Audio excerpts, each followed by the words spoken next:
လုံးမဲ့ထမင်းစားကြမယ်ခင်ဗျာဒီကနေ့ကတော့ကျွန်တော်ဒီမှာမပြည့်ရုံနေဦးဒီစိမ်းလေးနဲ့ကလော်ဒီစိမ်းလေးနဲ့ဖြော်တာရှေ့ပဲတိုးစရာလေးကတော့ကောင်းတော့ဗျာဘူးညွန့်ပြုတ်လေးတိတ်ကြီးဒါအဝတ်သားဟင်းလေးပါလို့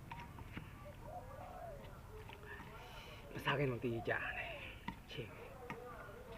ကျွန်တော်အဲ့မပြည့်ပါရင်လို့ထမင်းမိန်နေတာဟင်းကောင်းတာမကောင်းတာအဲ့လိုမဟုတ်မပြည့်ပါရင်ကျွန်တော်ထမင်းစားလို့ကောင်းနေတာဟုတ်တည့်ကင်းလေးကမနှုတ်နေဒီကင်းလေးရှိပါတယ်ဗျာစားပါအောင်ဗျာ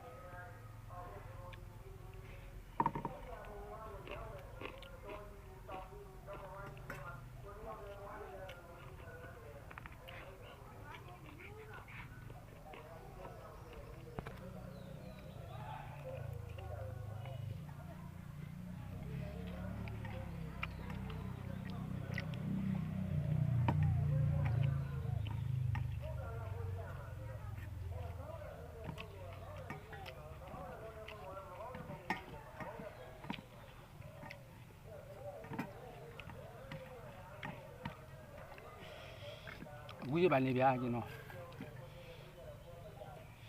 အလုပ်လေးအဆင်မပြေတော့သွားလာနေကြတော့လိုင်းမမီးတဲ့နေရာရောက်နေတာဖာနေမတင်ပြဘူး